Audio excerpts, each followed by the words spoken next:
Bismillahirrahmanirrahim. Assalamualaikum warahmatullahi wabarakatuh. Alhamdulillahi rabbil alamin. Wassalatu wassalamu ala rasulillahil karim, nabiyyina wa sayyidina Muhammadin wa ala alihi wa sahbihi ajma'in, wa ba'd. Saudara-saudariku dimanapun berada, Alhamdulillah kita mengawali pertemuan kita di subuh ini waktu Indonesia bagian Barat dengan berusaha maksimal meningkatkan syukur kita kepada Allah Subhanahu wa Ta'ala. Alhamdulillah, thumma alhamdulillah, thumma alhamdulillah, yang telah memberikan kita kesempatan untuk menjalani ibadah mulia, istimewa, begitu agung di bulan Ramadan ini. Dan kali ini telah memasuki hari yang keempat di bulan Ramadan tahun 1446 Hijrah. Kita bermohon pada Allah Subhanahu wa Ta'ala semoga seluruh rangkaian ibadah yang telah kita tunaikan diterima di sisi Allah Subhanahu wa Ta'ala dengan penerimaan terbaik. Pun demikian, semoga doa-doa, harapan-harapan terbaik yang kita panjatkan, kita mohonkan kepada Allah dikabulkan dengan pengabulan terbaik sesuai maslahat kebaikan untuk urusan dunia dan akhirat kita, insya Allah. Teman-teman dimanapun berada, seperti diketahui bahwa ayat Al-Quran yang memberikan petunjuk, yang memberikan panduan tentang penunaian ibadah siam Ramadan, baik dari segi kewajiban, baik dari segi teknis pelaksanaan, pun juga hal-hal terkait dengan penunaian ibadah siam ini didapati di dalam surah Al-Baqarah di ayat 183 sampai dengan ayat 187. Rangkaian ayat-ayat mulia ini seperti tadi diuraikan tidak hanya menampilkan kewajiban untuk menunaikan puasa Ramadan, tapi juga memberikan isyarat-isyarat yang begitu penting, dan di saat yang bersamaan juga memberikan petunjuk tentang karakter hamba-hamba Allah dalam menunaikan puasa ini. Di ayat 186 ada satu berita, juga keterangan, juga petunjuk yang sangat penting untuk kita insan beriman, hamba-hamba Allah Subhanahu wa Ta'ala. Dan hal yang menarik di ayat ini adalah dalam rangkaian ayat puasa 183 yang berisi tentang kewajiban menunaikan puasa Ramadan, juga jejak masa lalu umat sebelumnya yang diberikan kewajiban menunaikan puasa, dan ditutup dengan tujuan ditunaikannya puasa itu demi melahirkan karakter takwa yang paripurna dan menjadikan kita semakin baik dalam berkehidupan. Kemudian di ayat 184 kita diberikan petunjuk oleh Allah sekaligus keterangan yang jelas tentang waktu penunaian puasa, berapa lama itu ditunaikan, kemudian toleransi bagi hamba-hamba Allah yang mungkin di saat waktu penunaian puasa Ramadan itu sedang memiliki keadaan yang tidak memungkinkan untuk menunaikan ibadah siam. Apa yang harus dilakukan bila kelak setelah Ramadan memiliki kemampuan, seperti apa penunaian untuk mengganti ibadah di bulan Ramadan itu, dan bila diduga, dinilai secara medis, secara klinis tidak punya kemampuan untuk menunaikan itu dalam masa hidupnya, maka apa yang harus dikerjakan sehingga dengan itu bisa mengganti dan bahkan diharapkan menyamai ibadah yang ditunaikan khususnya pada saat puasa Ramadan itu. Kemudian di ayat 185 kita akan dapati tentang kemuliaan Ramadan yang dengan itu semua melahirkan motivasi yang sangat positif pada diri kita untuk mengejar keutamaan di bulan Ramadan itu. Maka ditampilkanlah yang paling utama, paling pokok tentang keutamaan Al-Quran. Dijelaskan bagaimana Al-Quran secara istimewa diturunkan di bulan Ramadan.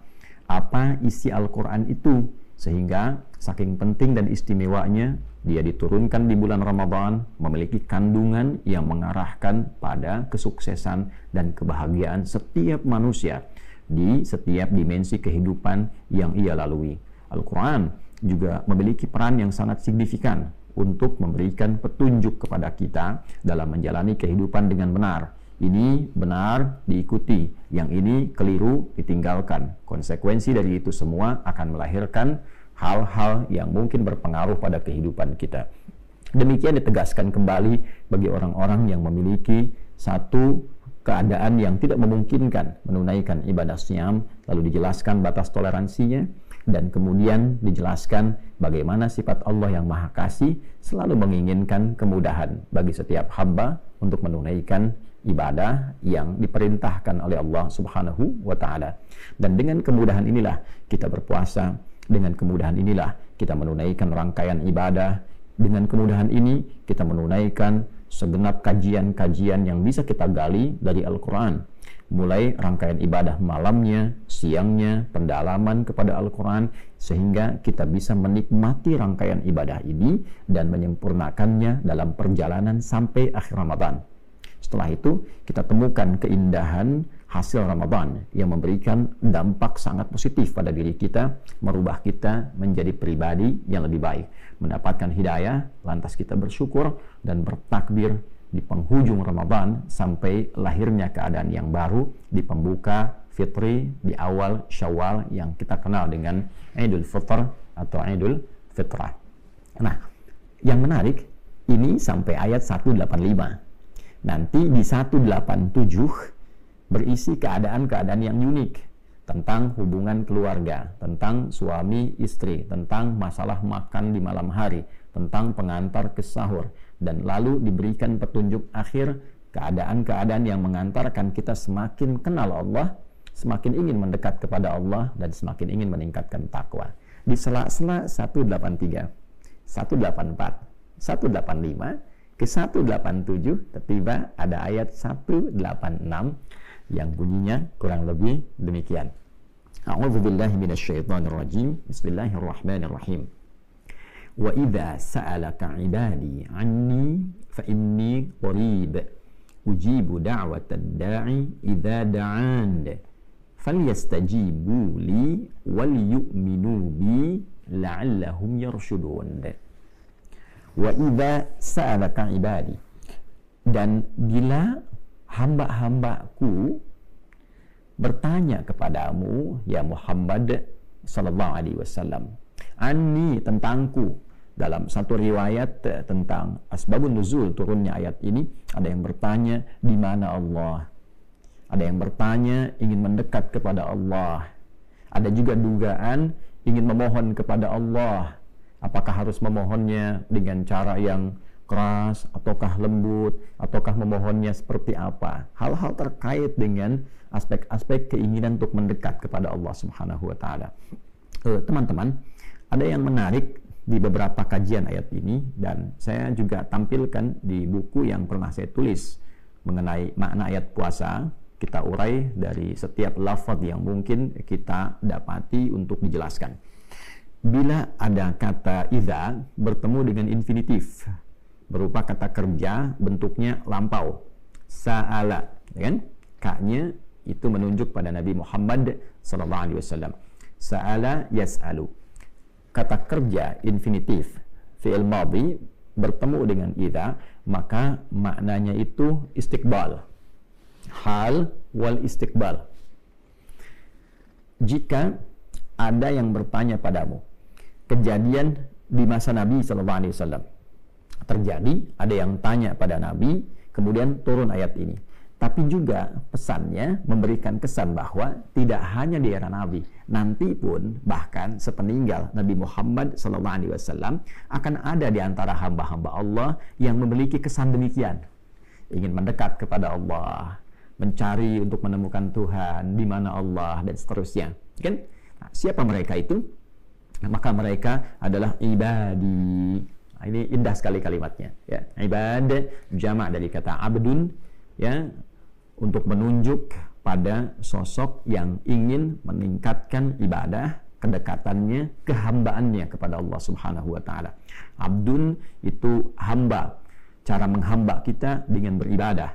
Maka turunan dari kata abdun ini muncul bentuknya berupa ibadah, ya. Dari kata abada ya'budu, kita katakan iyyaka na'budu, ya Allah, hanya kepada Engkau, khusus hanya padamu kami menghamba. wujud kami ibadah. Untuk menunjukkan kami hamba, kami ibadah, kami salat. Ya, innani anallahu la ilaha illa ana fa'budni wa aqimis salata li dzikri. Demikian Al-Qur'an surah ke-20 Thaha di ayat ke-14. Ketika kita mendeklarasikan hanya Allah Tuhan kita, kata Allah, sungguh akulah satu-satunya Tuhan yang layak dipertuhankan. Kalau engkau sudah bertuhan kepada aku, maka menghambalah. Caranya sembah aku dengan cara menunaikan salat, supaya terkoneksi kehambaan kita kepada Allah Subhanahu wa ta'ala. Maka orang yang menghamba dengan beribadah kepada Allah namanya abdun. Jamaknya disebut dengan ibadun. Nah, hamba-hamba inilah yang kadang ingin mendekat kepada Allah. Bertanya, mencari cara mendekatnya seperti apa. Ingin berdoa bagaimana, kan? Di mana Allah dan seterusnya. Nah, golongan ini oleh Al-Quran dibagi dua bagian, dan inilah nanti yang akan tampak dalam suasana Ramadan. Golongan pertama, ada hamba-hamba yang memang sudah melatih diri dengan ketaatan sehingga menjadi pribadi yang baik, ya. Sebelum Ramadan pun sudah merasa dekat dengan Allah sehingga turun kasih Allah pada dirinya. Kasih Allah yang diberikan dalam kehidupan dunia secara luas tanpa batas disebut dengan Rahman. Maka hamba-hamba ini ketika mendapatkan pancaran kasih dari Allah Subhanahu wa ta'ala, akibat kedekatan yang ia bangun dengan Allah, dia menghamba bahkan sebelum datang Ramadan, dia tunaikan sholat dengan baik, bahkan dia kejar sunnahnya siang dan malamnya, dia tilawah Al-Quran, maka mendapatkan pancaran cahaya Ar-Rahman. Pancaran cahaya inilah yang membuat dia semakin berkasih sayang dalam kehidupan. Karena Allah Maha Kasih, Maha Sayang, ketika hamba mendapat pancaran itu, maka lahirlah sifat kasih dan sayang dalam dirinya. Pribadinya lembut, baik, dan disifati golongan pertama ini di dalam Al-Quran, surah Al-Furqan, surah yang ke-25, di ayat ke-63, dengan sebutan Ibadur Rahman. Ibad menunjuk pada hambanya, Ar-Rahman menunjuk pada Allah Subhanahu wa ta'ala yang memiliki kasih sayang luas dan terapas dalam konteks kehidupan dunia ini. Nanti di akhirat sifat kasihnya yang luas tanpa batas untuk orang beriman disebut Rahim. Kita katakan Bismillahirrahmanirrahim untuk memohon kasih itu di kehidupan dunia sampai dengan akhirat. Maka ketika disatukan sifat hamba ini akan disebut dengan ibadah rahmah. Wa ibadur rahmanil ladzina yamshuna 'alal ardi hauna wa idza khatabahul jahiluna qalu salama. Ya, dan hamba-hamba Allah yang taat, hamba-hamba Allah yang mendapatkan pancaran kebaikan-kebaikan, hamba-hamba Allah yang Allah punya sifat kasih yang luas itu. Di antara ciri hamba-hamba ini adalah orang-orang yang beraktivitas di bumi itu dengan penuh kedamaian. Jadi kalau sudah dekat dengan Allah itu hidupnya tenang, menenangkan orang lain, ya, memberikan kasih, kelembutan, bisa berinteraksi dengan cara yang baik. Wa idza khatabahumul jahiluna qalu salama. Sekalipun diprovokasi, ia bisa merespon dengan cara-cara yang elegan, cara-cara yang baik, cara-cara yang memberikan keteladanan. Nah, teman-teman, golongan pertama ini diisyaratkan pada kata ibadah. Nah, saat Ramadan, ia berusaha meningkatkan ketaatan lagi. Wa idza sa'alaka ibadi anni fa inni qarib. Ya Muhammad sallallahu alaihi wasallam, kalau ada di antara hamba-Aku golongan yang pertama ini yang motifnya ingin semakin mendekat kepada Allah, ya, bertanya kepadamu bagaimana cara aku mendekat kepada Allah, maka dijawab oleh Allah Subhanahu wa taala, fa inni qarib. Ya, sungguh aku dekat. Ya, Allah tidak menyifati dirinya dengan keberadaan tempat, tapi menunjukkan keadaannya yang dekat dengan hambanya. Allah menguasai setiap tempat, Allah menguasai setiap ruang dan waktu, tidak disifati dengan tempat dan waktu. Namun Allah Subhanahu wa taala pemilik segala ruang dan waktu, penguasanya mengatakan, aku dekat. Ya, tak usah berpikir tentang tempat, tak usah berpikir tentang waktu, kapanpun, dimanapun engkau ingin mendekat kepada Aku, maka mendekatlah. Ya, mendekatlah. Ujibu da'watad da'i idza da'an. Kalau engkau punya keperluan, aku akan jawab. Kalau engkau punya harapan, aku akan kabulkan. Kalau engkau punya permintaan, aku akan berikan. Nah, di sini pertama menunjuk karakter pada hamba-hamba Allah yang ketika Ramadan itu tiba, karakteristiknya ingin semakin meningkatkan ketaatan kepada Allah. Jadi petunjuk pertama, teman-teman, jikapun ada di antara kita yang gemar meningkatkan ibadah sebelum Ramadan, maka ada ciri khas hamba Allah yang taat ketika Ramadan datang, meningkat lagi ketakwaannya. Ya, sholatnya semakin meningkat, baca Al-Qurannya semakin meningkat, sedekahnya semakin meningkat, gitu kan?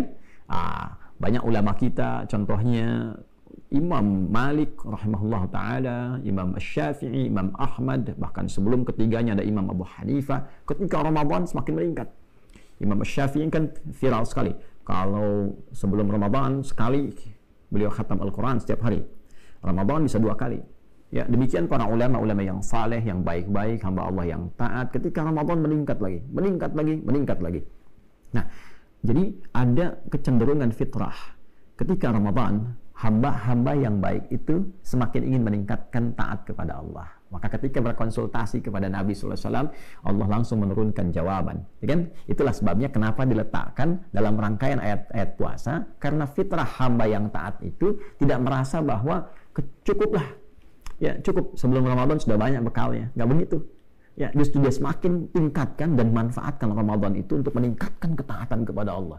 Nah, ini ciri hamba yang taat. Jadi kalau kelihatan 11 bulan taat, Ramadan menurun, nah ini menunjukkan ada sesuatu yang harus diperbaiki. Ya, sesuatu yang harus diperbaiki. Kemudian yang kedua, ini cukup menarik juga.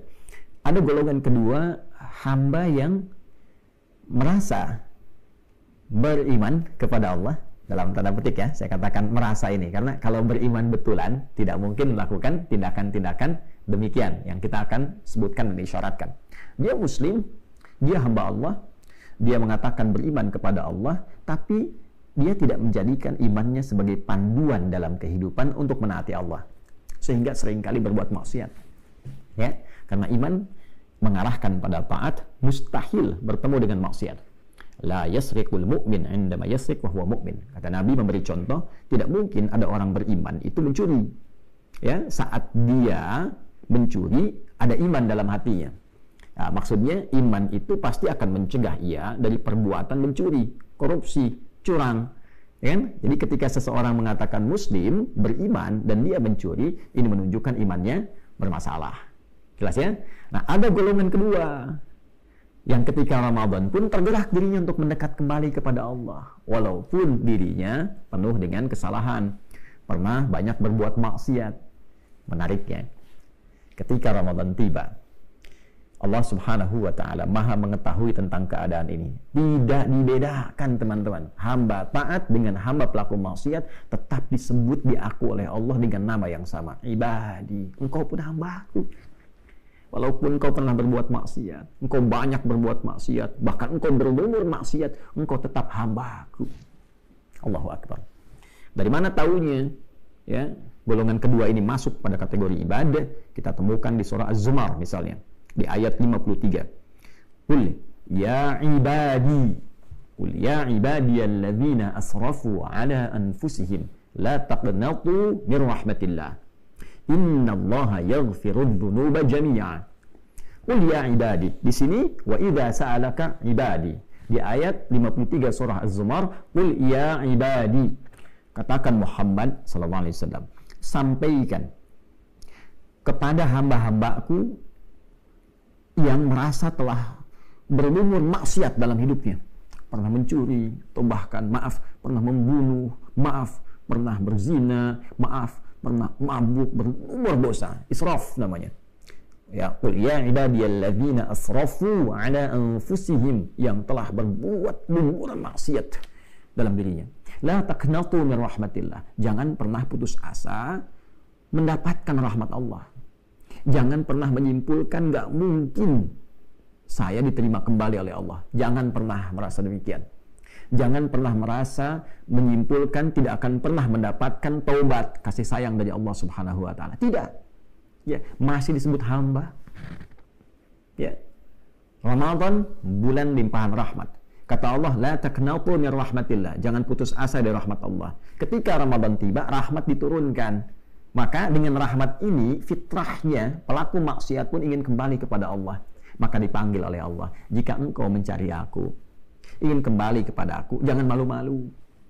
Ya, datang. Wa idza sa'alaka ibadi, pelaku maksiat pengen taubat di bulan Ramadan, disambut oleh Allah, kalimatnya disamakan dengan orang taat. Allahu Akbar. Ya, jangan malu-malu. Fa inni qarib, ketika engkau mau bertobat, aku lebih dekat denganmu. Allahu Akbar. Ya. Kalau kita jalan setapak itu, ya Allah menunjukkan lebih cepat dengan melangkah. Ya, kita jalan melangkah, Allah menunjukkan lebih cepat, ya, dengan berlari, menunjukkan kesan cepat. Maksudnya apa? Kita bergerak sedikit, Allah lebih cepat menemukan kita. Ketika seseorang ingin bertobat, datang, dijemput itu, disebut hamba-hambaku. Ya, jangan malu-malu, ambil saf pertama. Jangan merasa sungkan, harus mojok di pinggir masjid, ya, di tiang-tiang, malu. Hubungan kita dengan Allah, bukan dengan manusia. Ya, hamba-aku, tidak usah khawatir dengan pandangan orang-orang. Mendekat. Allah berikan rahmat. Ya, fa inni qarib, sungguh aku amatlah dekat. Ujibu da'watad da'i idza da'an. Kalaupun engkau mau memohon, bertobat, minta kepada Allah, aku kabulkan. Aku ampuni dosamu, ya. Karena itu di hadis-hadis tentang puasa yang viral, baik siang ataupun malam, dibentangkan pintu ampunan. Man shoma ramadhana imanan wa ihtisaba ghufira lahu ma taqaddama min dhanbi. Siapapun yang menunaikan puasa Ramadan dengan dasar keimanan, yakin dengan Allah, ikhlas karena Allah, berusaha memperbaiki diri, niatnya benar, maka berpotensi diampuni seluruh dosa-dosa yang pernah dikerjakan. Dia datang, dia tobat, malamnya dia sholat. Man qama lailatal qadri, riwayat lain, man qama ramadhana imanan wa ihtisaba ghufira lahu ma taqaddama min dhanbi. Malamnya dia bangun sholat, dia nangis, ingat dosa-dosanya, ya, ingat kesalahannya. Maka kata Allah melalui lisan Nabi Muhammad SAW, disabdakan oleh Nabi, siapapun yang bangun malam bertepatan dengan malam Al-Qadar, atau dia bangun di malam Ramadan, dia tunaikan sholat, ikhlas karena Allah, dengan imannya, dia ingin perbaiki dirinya, taubat dia, diampuni seluruh dosa-dosa yang pernah dia kerjakan selama hidupnya. Lantas dia berkata, seperti Nabi pernah mentalkinkan doa ini pada lisan Sayyidah Aisyah radhiyallahu taala anha, Allahumma innaka afuwun tuhibbul afwa fa'fu anni. Ya Allah, sungguh engkau maha pemaaf. Aku mengakui banyak berbuat salah dalam hidup, dan engkau mencintai seluruh sifat kemaafan. Engkau mencintai hamba-hamba yang ingin kembali kepadamu. Maka maafkan aku ya Allah, ampuni aku, sayangi aku, gugurkan dosa-dosa aku. Maka turunlah rahmat Allah, diampuni dosa-dosanya. Ibadah. Falyastajibuli, maka cepat respon seruan Allah ini. Maka ayo pelaku yang taat mendekat, yang maksiat pun mendekat, respon. Ini Allah sudah kasih. Kalau dengan segala pemberian, tawaran, bentangan, kemuliaan ini, belum juga ada hamba yang ingin bertobat, maka dengan cara apa lagi Allah ampuni dosanya? Saat sebagian orang sudah meninggal tidak mendapatkan Ramadan, kita diberi kesempatan masih mendapatkan Ramadan sampai hari keempat ini. Kalau kita orang baik, boleh jadi diinginkan oleh Allah pahalanya semakin meningkat sehingga potensi mendapatkan surga tertinggi bisa kita raih. Potensi bertemu dengan Nabi sangat besar kita dapatkan. Jika kita termasuk golongan pelaku maksiat, maka potensi mendapatkan ampunan Allah, dibersihkan dari dosa itu betapa terbuka dan lapang. Falyastajibuli. Cepat respon seruan Allah ini, mendekat, taubat, minta kebaikan. Ya, jangan hanya saat dipanggil nggak datang, tapi saat punya keperluan manggil Allah tuh kencang gitu kan, ya. Tapi selama ini tidak direspon seruan Allah, maka rumusnya pakai, ya, Allah panggil kita cepat datang, bahkan sebelum dipanggil kita hadir itu, ya. Maka feedbacknya apa? Bahkan sebelum kita meminta, Allah mengabulkan dengan meringankan masalah kita, sehingga seakan-akan kita tidak punya persoalan dalam kehidupan ini. Wal yu'minu bi, dan lakukan itu semua dengan yakin kepada Allah. Yakin. Keimanan tanpa ragu. Yakin Allah akan ampuni dosaku, datang, taubat. Jangan hiraukan pandangan manusia. Datang, sujud, nangis, minta sama Allah. Punya masalah, datang.